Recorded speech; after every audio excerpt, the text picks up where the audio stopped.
Welcome back to the deep dive. We are continuing our Baha'i Reflections series today, really digging into these materials from the Ruhi Institute. Yeah, they really are this amazing blueprint for building capacity in communities all over the world. Exactly. And look, if you're finding these deep dives helpful, or maybe you just enjoy getting into the details of, how community service can be structured sustainably, Which we definitely do. right, then please do subscribe to the channel. It really helps us out. And if you're keen on getting maybe exclusive content or seeing these deep dives a bit earlier, Then definitely consider joining our membership. yeah, that support is honestly what makes this whole thing possible, keeps this learning journey going. It really does.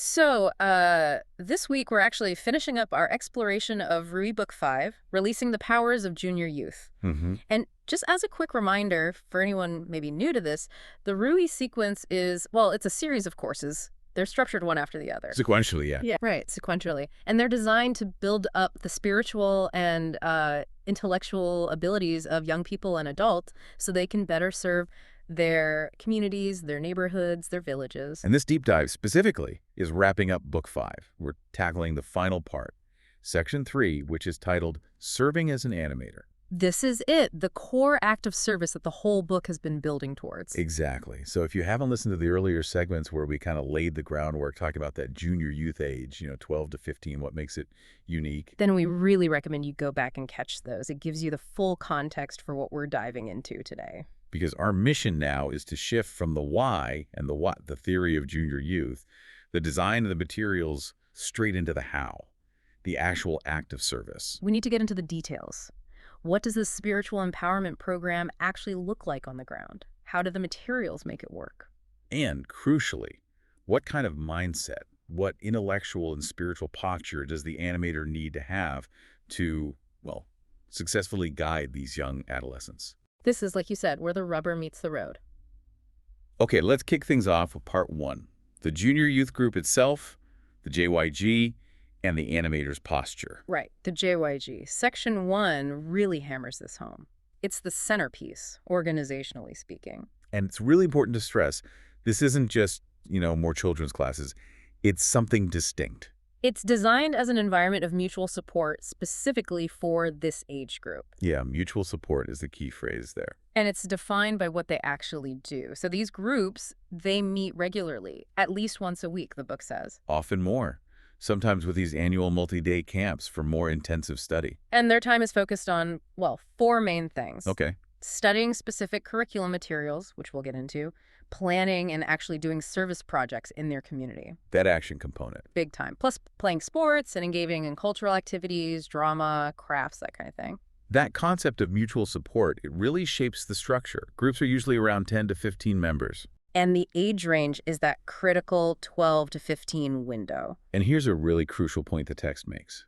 The program seems to work best, it has its intended effect most powerfully, when the members stick together for the whole 3 years. That whole period. Why is that continuity so important, do you think? Well, it builds those really strong bonds, right? That selfless friendship the writings talk about. Yeah. It takes time to develop that trust and collective spirit. Makes sense. But then Section 2 immediately throws a dose of reality at the aspiring animator. Which is, These groups are never homogenous, ever. right, you're going to have a mix. Different ages within that 12-15 range, totally different family backgrounds. And crucially, different levels of exposure to the faith or even just the program's spiritual framework. Some kids might have been in Baha'i children's classes forever. While others might be walking in completely fresh, no prior contact at all. So that immediately presents a challenge, and this is why the animator's posture, their approach, has to be about, well, deep flexibility and creativity. You can't just follow a script. The sources actually analyze some really specific practical challenges that animators face. They're like little tests of that flexibility. Okay, let's unpack maybe the biggest one. Dealing with that non-homogeneity in terms of pace. What happens when some kids just pick up the material way faster than others? The classic classroom problem, right? But here, the stakes feel different. It's not just about grades. It's about spiritual growth and group unity. Exactly. So how do you handle that if you race ahead with the faster ones? You risk leaving others behind. You might even create a competitive vibe, which totally undermines that mutual support idea. But if you slow everything down too much. Then the quicker learners get bored, maybe frustrated. They might even start acting out or disengaging, which can disrupt the whole group. So what's the solution the materials suggest? It's quite elegant, actually. It's about using those advanced capacities for service within the group. Ah, okay. So instead of just like letting them jump ahead to the next book on their own. Right. Maybe that faster member gets the task of helping a friend who's struggling with reading comprehension. Or they could refine their own understanding by leading some of the language exercises for everyone. So the focus shifts. It's not about am I ahead, but how can we all move forward together? Precisely. It turns potential disparity into an opportunity for collective capacity building. And that principle kind of applies to other challenges too. Like what? Well, what about older members, say a 15-year-old who thinks a craft activity is, a bit childish? Yeah, that could definitely happen. The animator needs to be creative. Maybe they get a slightly different, more challenging task related to the theme. Or maybe they get involved in organizing the logistics of the service project, tapping into that growing sense of responsibility. It's about channeling their energy constructively, finding a role that feels meaningful to them at their stage. Exactly. Or consider the issue of poverty, which the sources bring up. What if some members just don't have the money to chip in for a group outing or supplies? Oof, that's a really sensitive one. You can't let money become a barrier to belonging. Absolutely not. Yeah. And the guidance isn't just for the animator to, secretly cover the cost. No. No, the core principle is mutual dependence. So the group consults on it. How can we, together, make sure everyone can participate? So they might decide to do a small fundraising project or choose activities that don't cost anything? Exactly. It becomes a practical lesson in generosity, consultation, and finding collective solutions. It teaches responsibility directly. Okay, what about trickier social dynamics? The text mentions reluctance sometimes about boys and girls doing certain activities together. That can be a big cultural hurdle in some places. Yeah, that requires real wisdom.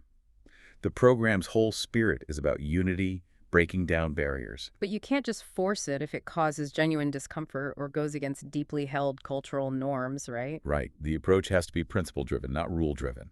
You consult with the youth. You talk about the spiritual principles involved, cooperation, respect, unity, the oneness of humanity. You build trust first. You build trust. And you let the study of the materials, the emphasis on those principles, gradually dissolve the reluctance over time, rather than trying to impose something before the group is ready. So looking at all these challenges, the different paces, the age differences, poverty, social norms, even things like irregular attendance or kids making silly jokes or bringing younger siblings along. Which happens. Right. It becomes super clear that the animator isn't just a teacher reading from a book. Not at all. They're more like a guide, a facilitator, maybe even a mentor. They have to constantly read the group, maintain that supportive atmosphere, and apply spiritual principles to solve real-world problems, often on the spot. It demands this immediate tactical wisdom, but one that's deeply rooted in the spiritual teachings. That's it, exactly. Okay, so that sets the stage for the animator's role. Now let's look at the actual content they're working with, the educational materials. Part 2. Right. The materials the junior youth group studies fall into two main categories. And understanding this difference is pretty key to grasping the program's overall goal. Okay, what's the first category? Category 1 is described as Baha'i-inspired. Baha'i-inspired, meaning? Meaning these texts explore moral themes, intellectual concepts, life skills, all from a perspective that's deeply shaped by the Baha'i teachings. They might quote the writings directly sometimes or weave the principles into stories and discussions. But they aren't necessarily presented as, formal religious instruction. Exactly, which leads to a really interesting point the sources make about citing those quotes. Oh, yes, the policy on citation. What does it say? It says that references, saying Baha'u'lláh said this or Abdu'l-Bahá explained that can actually be omitted if wisdom dictates. Why allow that flexibility? Isn't it important to know the source? It seems to connect back to a really fundamental Baha'i principle, that the teachings are for everyone. They should be given liberally, unconditionally to all of humanity. Okay. So the wisdom, the insights, the spiritual laws of the priority is getting those pearls of wisdom, as the text calls them, into people's hearts and minds. Regardless of whether they immediately accept the divine station of the author. Right. By allowing the animator some flexibility in presentation, the program can offer these universal truths to young people from any background, focusing on the message itself and its practical application, rather than getting caught up on specific doctrinal points right away. So the content is rooted in the revelation, but access comes first. Let the message resonate. That seems to be the idea. And a great example of this category is the first case study text mentioned, Breezes of Confirmation. Okay, breezes of confirmation. What's the core theme there? Confirmation, this idea of divine assistance, help from God, that comes after you make an effort towards a worthy goal. Right, not just wishing for things, but striving. Exactly. And the story illustrates it really powerfully. There's a character, Mr. Mulenga, who loses his job unfairly. His son, Chishimba, is grappling with this. And the lesson isn't, don't worry, God will magically fix everything and give you an easier life. Not at all. It's actually tougher, but maybe more empowering in the long run. Mr. Mulenga acknowledges, yeah, life is hard. There's injustice. But confirmation that divine help is assured when we make an effort. Especially, the text emphasizes, effort aimed at getting rid of injustice. So the focus isn't just personal comfort or success. It's about developing character through striving, particularly striving for justice and positive change. That's a really different message than a lot of what young people might hear. Which brings us to a key question the source material raises about this. Which is? How does emphasizing effort and this idea of confirmation actually protect junior youth from some of the more self-centered ideologies out there today? Ah, okay. Like the ones focused only on self-realization or self-esteem. Exactly. Look, positive self-regard is good, obviously, but the text warns that during adolescence, when self-awareness is rapidly increasing, if that awareness turns only inward, it can become a trap. yeah, it can make young people captives of what the Baha'i writings call the insistent self. You know, the part of us focused on ego, desires, passions. So how does Breezes of Confirmation counteract that?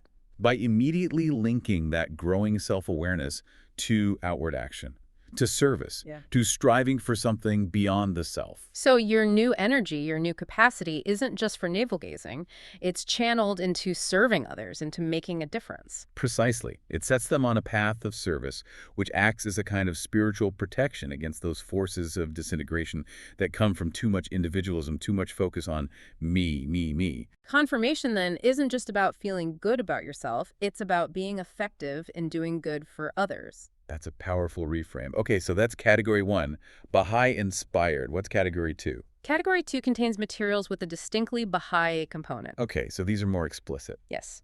These texts provide a direct continuation of the spiritual education maybe started in children's classes. They deal openly with fundamental Baha'i beliefs. Like what? Things like the station of Baha'u'lláh, the concept of the covenant, the importance of obedience to Baha'i laws. And the purpose here is clearly stated, right? It's protective. Deeply protective. The sources quote The Guardian, Shoghi Effendi, saying the aim is to give youth a genuine, constructive, and living faith to shield them from the pitfalls of the crass materialism of the age. Crass materialism, that requires some real philosophical grounding to counteract. It does, which leads us nicely to the second case study text, Spirit of Faith. Spirit of faith. Okay, what does this one tackle? This one dives right into some big philosophical questions that often surface during early adolescence. Like? The nature of existence, human nature itself, free will versus fate, evolution. Really deep stuff. Wow, okay. And it draws heavily on Baha'i sources for this. Very much so, especially on the explanations given by Abdu'l-Bahá, like those you find in the book, some answered questions. Right. Let's zoom in on one of those big themes. Fate and free will. That's a classic adolescent grapple, isn't it? Is my life predetermined or do I have choices? Totally. It could feel really paralyzing if you think everything's just fated. So how does Spirit of Faith handle this paradox? Does it simplify it too much? It uses a really famous and, I think, brilliant analogy attributed to Abdu'l-Bahá, the carpet weaver. Ah, the carpet weaver analogy. How does that work? Okay, so fate is represented by the fixed parts of the situation. The loom itself, the frame, also the threads that are already set up on the loom, and maybe the weaver's own innate talents or capacities. That's the given. That's the hand you're dealt, so to speak.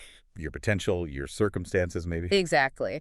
But free will, that's the weaver's choice of the pattern, the design they decide to weave onto that loom using those threads. So your actions, your effort, the character you choose to develop, that's the pattern you weave. Right. It's an incredibly empowering way to look at it, don't you think? Yeah, because it stops you from just throwing up your hands and blaming fate or bad luck for everything. It distinguishes between your capacity, which might be seen as fate in a sense, and your character, which is a product of your free will, your choices. And the text doesn't just leave it as an abstract idea, does it? No, there's a practical exercise. The youth practice taking a self-limiting thought like, oh, it's just my fate to be lazy, or I'm fated to be weak. And consciously changing it. Yes, transforming it into a willed declaration of intent. I need to stop making excuses. I choose to change my habits. It connects the concept directly to volition. But then, one of the youth in the story, Ivan, raises a really relatable point. He says something like, wow, making that kind of effort all the time seems really hard. Yeah, it does. And that's where the animator in the story, Natalia Petrovna, brings in the crucial concept of divine aid. Okay, linking back to confirmation. Exactly. And she uses another powerful analogy here, the sailboat. The sailboat, how does that one work? The boat itself doesn't generate its own power to move, right? No, it needs wind. The power comes from the wind. Yeah. And the wind represents God's assistance, divine confirmation. Okay. But the captain of the boat, that's the human soul, our free will, still has to do crucial things. They have to raise the sail, catch the wind, and most importantly, steer the boat in the right direction. Ah, I see. So effort is still essential. You have to actively position yourself to receive that divine power and then direct it purposefully. Precisely. Effort is the steering, the setting of the sails. Success comes when that human volition meets the divine power of the wind. It beautifully balances divine agency and human responsibility. God provides the power, but we have to choose the direction and make the effort. So, looking at both categories of materials, the Baha'i-inspired ones like breezes and the distinctly Baha'i ones like Spirit of Faith, you see this consistent approach. What's that? They're harmonizing things that are often seen as separate. Science, philosophy, religion, practical action. They're giving these junior youth a toolkit to analyze the world and their own lives using spiritual principles. That leads us perfectly into part 3, the core outcomes the program aims for. The text calls them the 3 pillars of spiritual empowerment. Right. This is really the theoretical heart of it all.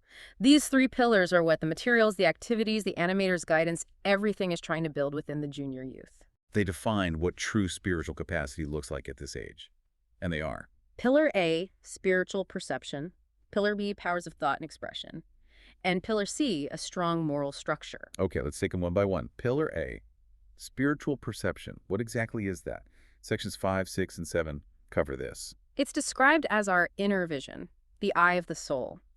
It's this faculty that really starts to blossom during early adolescence. And it allows you to do what? To look beyond just the surface appearances of things, to recognize the spiritual forces at play in the world and in your own life, and crucially, to identify the spiritual principles you need to make sound moral choices. So it's about seeing reality more deeply, seeing the spiritual dimension alongside the material. Exactly. Like your outer eye might see an act of injustice, but your inner eye, your spiritual perception, sees the underlying spiritual principle, maybe the need for justice or the importance of turning to God for confirmation to overcome that injustice. Okay, makes sense. But how do you develop this inner sight? It sounds a bit abstract. Section 6 talks about specific attributes, right? Yes, 3 core attributes that enhance spiritual perception. The first is purity of heart. Purity of heart. Does that just mean being innocent or naive?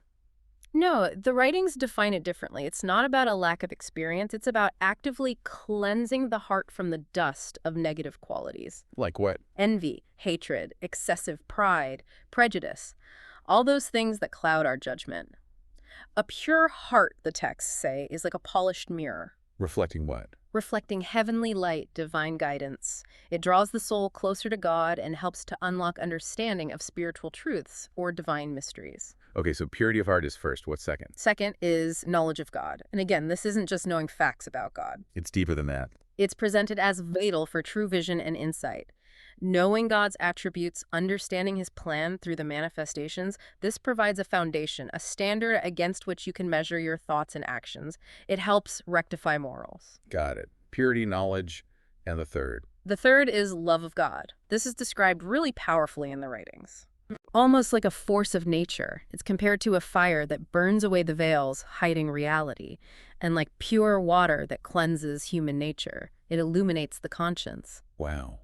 So purity, knowledge, and love, these 3 work together to sharpen that inner vision, to polish the mirror of the heart. That seems to be the idea. But then Section 7 introduces a complication. Which is? Even though God's bestowals, his guidance, are described as All and always manifest, always available. Our inner sight can still be veiled. We don't always perceive it. Right. The text talks about specific veils that block the spiritual perception. What are some of them? Well, there are intellectual ones mentioned first. Things like being too literal when reading sacred texts, getting lost in vain imaginings or fantasies. Or just blindly imitating traditions without understanding the spirit behind them. Right, those hinder true understanding. But then the text points to something even more obstructive. What's singled out as the biggest veil? The self, our own ego. Followed closely by things like the pursuit of passion and desire, greed, envy, prejudice. The insistent self again. Exactly, but then there's one that really struck me. The text even lists our material senses as a potential veil. Wait, our eyes, our ears. How can the very way we experience the physical world be a veil? That seems counterintuitive. It does at first, Yeah. but think about it. The spiritual realm, spiritual reality, isn't accessed through our 5 physical senses, is it? No, I guess not. So if we put all our focus and trust only on what our senses tell us, prioritizing the temporary material world of wealth, status, physical pleasure. Then those very senses can effectively blind us to the deeper, enduring spiritual reality. We miss the heavenly illumination because we're fixated on the earthly shadows. Wow. So developing spiritual perception involves consciously choosing not to be solely guided by sense perception. It seems so. It involves using our reason and faith to deliberately peel back our attachment to the purely material, to look for the spiritual principles underneath. It's an act of will, a redirection of focus. So the animator's role here is huge. It's about helping the junior youth develop these attributes, purity, knowledge, love, and learn to recognize and consciously remove those veils, especially the veil of the self. Empowering them to make choices based on that inner sight, on principle, rather than just fleeting desires or outward appearances. Okay, that's Pillar A, spiritual perception. Let's move to Pillar B, powers of thought and expression, sections 10 and 11. Right. This pillar focuses on honing the tools of the mind and communication.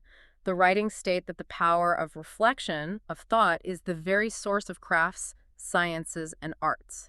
It's fundamental to human progress. But thought alone isn't enough, is it? No. The power of thought needs to be expressed, articulated, otherwise it stays locked inside. So thought and utterance, thinking and expressing, are presented as inseparable. You need both to truly understand something and to share that understanding. Exactly. And the goal here isn't just basic literacy, like learning to read and write. It's much deeper. What's the aim? To develop the ability to read with real comprehension, especially complex texts, to articulate concepts clearly and precisely, and critically, to apply concepts scientific, moral, spiritual, to analyze social situations. Clarity and eloquence, basically. Why is that so important? Well, the sources quote Abdu'l-Bahá lamenting that often people lack even the vocabulary needed to describe society's problems accurately, let alone articulate the divine solutions. If you can't name it, you can't fix it. Kind of. If you can't express a concept clearly, you probably don't fully grasp it yourself, and you definitely can't work with others effectively to implement it. That focus on language really comes through in the case study in section 11, doesn't it? It's from the text, drawing on the power of the word. Yes, the discussion about progress. It contrasts how the mass media often portrays progress with a more spiritual understanding. How does the media usually frame it? Often it's purely about material gain, right? Yeah. More money, better technology, more stuff equals progress, equals happiness. And the junior youth in the story initially kind of echo that view. They do. But then through discussion, through consultation facilitated by the animator, They start to see a bigger picture. yeah, they realize that, okay, material progress is important. Improving health, farming techniques, business practices, those are good things. Yeah. But it has to be balanced, complemented by spiritual progress. And what does spiritual progress look like? Justice, unity, cooperation, generosity, honesty, trustworthiness. Those kinds of qualities permeating society. Because if the spiritual side lags behind, Then material progress gets distorted. You end up with systems where a few get very rich while many stay poor, or technology is used destructively. It's unsustainable. so knowledge becomes key. Knowledge is seen as the heart of true progress because it allows for that balance. It helps you understand both the material and spiritual dimensions. And there's that great quote from one of the youth, Diego. Oh yeah, that's powerful. He reflects that even if a cow had all the material things it needed, if it lacked knowledge, it would still just be a slave to its own passions. Wow. So knowledge, especially when refined through clear thinking and expression, is what brings true freedom. It elevates us beyond just instinct and desire. And the animator's job is to facilitate that kind of deep reflection, helping them build the language to articulate these more complex ideas. Makes perfect sense. Okay, perception, thought, and expression leads us to the third pillar, moral structure, sections 15, 16, 17. Right, and the context for this pillar is pretty stark. The sources talk about humanity facing a kind of moral bankruptcy, Strong words. What do they mean by that? plagued by things like extreme relativism, the idea that there's no real right or wrong, it's all just opinion, and also this unbridled individualism, where personal desire trumps collective well-being. It blurs the lines. So junior youth at this vulnerable age are bombarded with messages that can be really confusing morally. Exactly. So they don't just need a list of do's and don'ts, they need an entire moral structure built within their minds and hearts. Framework. Yes, a coherent framework that connects spiritual concepts like justice, truthfulness, kindness to actual behavior, and includes an understanding of the consequences of actions. And this structure needs to be held firm by what? By volition, the will to act rightly, and courage, the courage to stand for principles even when it's difficult. And again, language plays a role here too. Critically, the way moral concepts are defined and discussed shapes that very structure. The materials are designed to explore morality openly. But not in a way that just validates personal feelings or cultural norms if they conflict with universal spiritual principles. Right. The goal isn't how do you feel about this, but what is the high moral standard here and how can we strive to live up to it? Section 16 gives a really interesting example of this, using the fable of the fox and the crow from the text, Walking the Straight Path. Yeah, that's a familiar story. How is it used here? Well, the point is that many traditional tellings of that fable almost seem to admire the fox for being so clever in tricking the crow. Right, the focus is often on the trickery. But the version in the Ruhi materials carefully reframes the moral. It's not about admiring clever deception. What's the focus instead? It's on the crow's vulnerability. The moral becomes about protecting yourself from deception and flattery, because flattery weakens our judgment. Ah, so it shifts the lesson to self-awareness and guarding against manipulation. Exactly. And then they memorize a quote that reinforces it. Protect yourselves with utmost vigilance, lest you be entrapped in the snare of deception and fraud. The language itself steers the moral compass. That's subtle, but really important. Okay, and then section 17 gives another example. From learning about excellence, focusing on the concept of purity. Purity again. Yeah. We touched on this with perception, but how is it framed here in terms of moral structure? Well, it directly tackles common misconceptions. Purity isn't presented as just childish innocence or a kind of passive weakness. Which is how it's sometimes seen. Right. Instead, the text, through the animator Mrs. Chen, defines purity as something active and strong. How so? It's a deliberate effort, requiring both reason and faith, to cleanse that inner mirror, the heart, from those real impurities. Envy, hate, pride, selfishness. So it's not about never having encountered darkness, but about actively choosing light. Precisely. True excellence involves striving to maintain that purity of motive and clarity of heart, strengthening it with wisdom gained through experience and conscious effort. It's innocence preserved through strength, not ignorance. Wow. Okay, so putting the three pillars together. You get this holistic picture. Spiritual perception gives you the inner sight to discern truth and principle. Powers of thought and expression give you the mental and verbal tools to understand, articulate, and analyze that truth. And the moral structure provides the framework, the volition, and the courage to consistently act on that truth in the world. They really do reinforce each other. Perception guides thought, thought informs morality, morality drives action, which then refines perception. It's a cycle. Exactly. And that brings us to part 4, the animator in action, moving from the theory to the how-to. Right. Sections 20 onwards get really practical. It stresses that becoming an effective animator requires deep, deep familiarity with the texts themselves, like breezes of confirmation and spirit of faith. You can't just read them once. And the way you facilitate the study is also very specific. Section 21 talks about the pace. Yeah, it says animators need to maintain a sprightly pace. What does that mean? Not rushing, presumably? No, not rushing, but also not getting bogged down. You need to avoid belaboring every point. Why is that important? Don't you want to make sure everyone understands everything perfectly? It seems the idea is to keep the energy up and allow space for natural internal reflection rather than dissecting every single sentence until the spirit is gone. Okay, so keep it moving, trust the process of reflection, avoid making it feel like a heavy academic exercise. Right. Keep it engaging, allow insights to emerge organically without putting kids on the spot or creating pressure to have the right answer immediately. And related to that, the sources emphasize doing the exercises in the group, not as homework. Why is that detail so crucial? Well, think back to Pillar B, powers of thought and expression. If they do the exercises at home, alone. The animator misses the chance to help them right there with the language. Exactly. You lose that real-time opportunity to help them articulate complex ideas, find the right words, clarify concepts together. It's about building that expressive capacity collectively. It keeps the learning dynamic and supportive, rather than isolating. It makes sense. And Section 21 also makes a strong point about the cultural settings in the books. Right, they're deliberately diverse. Yeah. Stories set in an African village, a South American city. And the text explicitly pushes back against the idea that young people can only learn effectively from materials that mirror their own exact culture. Why is that diversity beneficial? It adds richness, it exposes them to different perspectives, different realities, it helps counter narrow thinking and fosters a sense of global citizenship, of connection to the wider human family. Okay, so beyond studying the text, Section 25 talks about the other activities. Service, arts, sports. How do they fit in? They're not just add-ons or fun time.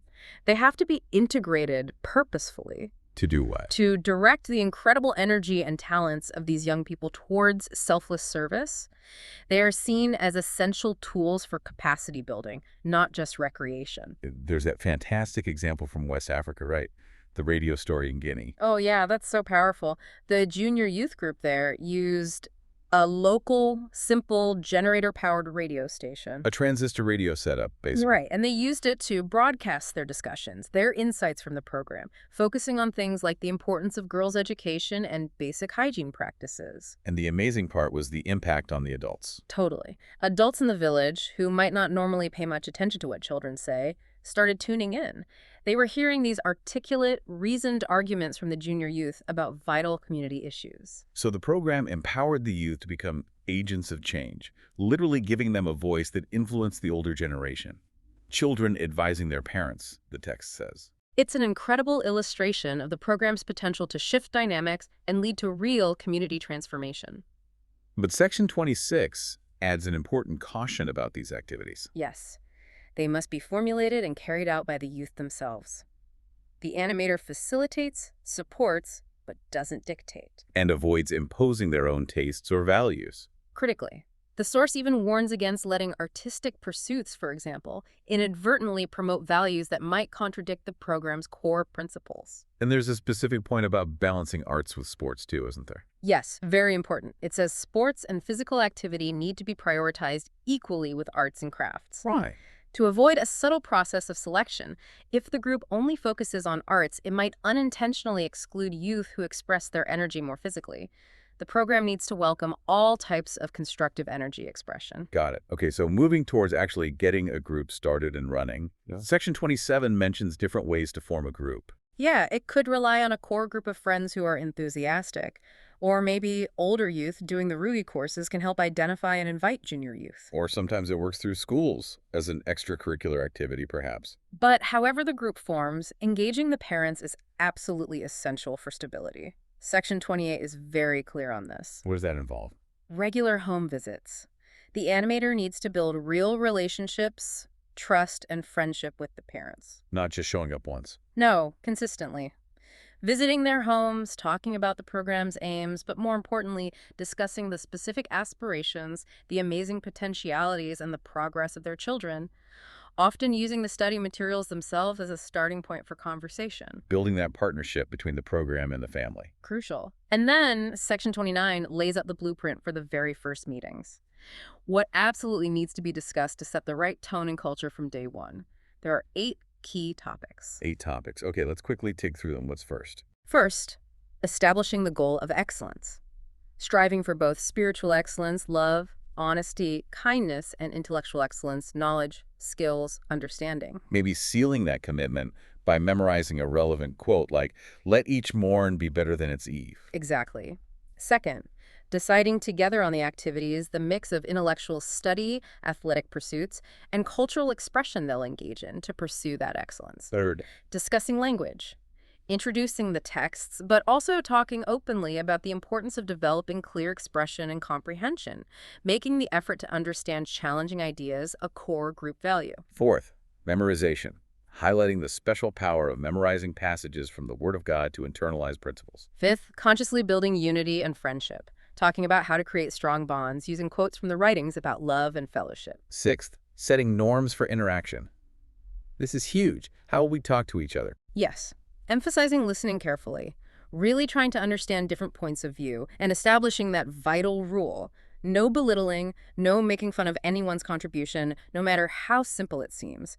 Creating psychological safety. Seventh, introducing the concept of service, discussing our mutual dependence as human beings, and starting small. Right. Simple, achievable projects, first maybe visiting someone sick, planting some trees to build their confidence, and working together and consulting collectively before tackling bigger things. And finally, eighth, Ensuring healthy recreation and sports are included from the start, making sure that physical energy has a positive outlet and that the program feels welcoming to all youth, not just those drawn to quieter activities. oh, that's a comprehensive checklist for starting strong. It really sets the culture. It does. And when you look at all this, the deep understanding required, the flexibility, the relationship building, the facilitation skills, you realize the immense commitment involved in being an animator. Often these are young people themselves, maybe late teens or early 20s. Yeah, it's a significant undertaking. Section 30 really acknowledges that. Right. It does. It concludes by reflecting on the profound implications of choosing this path of service, offering encouragement through a supportive quote from the Universal House of Justice. What's the essence of that encouragement? It recognizes how vital this service is. By aiding junior youth, the animators themselves are gaining experience in helping others refine character, enhance powers of expression, build moral sensibility. They're essentially learning how to enact Baha'u'llah's injunction. Let deeds, not words, be your adorning. That's the ultimate goal, isn't it? Seeing those principles translated into action, into transformed lives and communities, a fitting culmination for this deep dive into the service of an animator. Okay, so let's try to synthesize the key takeaways from this final section of Ruhi Book 5. What have we really nailed down about serving as an animator? Well, fundamentally, the whole program of spiritual empowerment hinges on nurturing those three core capacities within the junior youth. Right. First, developing spiritual perception, that inner sight to see beyond surfaces, recognize spiritual forces, and cut through the veils of ego and materialism. Second, enhancing the powers of thought and expression, giving them the tools to understand complex ideas, articulate them clearly, and apply them to analyze the world. And third, building a robust moral structure, an inner framework, connecting principles to action, strengthened by volition and courage, providing a compass in a morally confusing world. And all this unfolds within the unique environment of the junior youth group. Which is guided by an animator who needs incredible flexibility, wisdom, and creativity to navigate the inevitable diversity and challenges within the group. Using materials sometimes Baha'i-inspired, sometimes distinctly Baha'i, not just to teach concepts, but to fuel a process of growth. A process where the youth's own effort attracts divine confirmation, that wind in the sails. And channels their powerful adolescent energy away from self-absorption and towards selfless service for the betterment of their community. That really captures the essence of it. And with that, we conclude our deep dive into Ruhi Book 5. It's been quite a journey through this book. Huge thanks, as always, to you, our listeners, for joining us, and a special thank you to our new channel members. Your support really does make a difference. Yeah, absolutely. We hope this exploration has been valuable. We will be continuing this Ruhi Deep Dive series soon. Yes. Next up, we'll be moving into the subsequent stage of capacity building with Ruhi Book 6. So please do subscribe if you haven't already. Leave a comment. Share this with anyone you think might benefit. We really look forward to continuing this journey of learning and reflection together. Thank you again to all our subscribers and members. And as we wrap up, we want to leave you with a final thought to mull over. Something drawn from that powerful sailboat analogy we discussed from Spirit of Faith. Consider a significant challenge or a worthy goal that you yourself are working towards right now in your own life. Now reflect on this. How does truly internalizing the idea that the ultimate power comes from God, like the wind for the sailboat, but you are the captain responsible for raising the sail and steering the course. How does that perspective change the way you approach the conscious effort and the specific actions you need to take today? Something to think about. Until next time. Keep diving deep.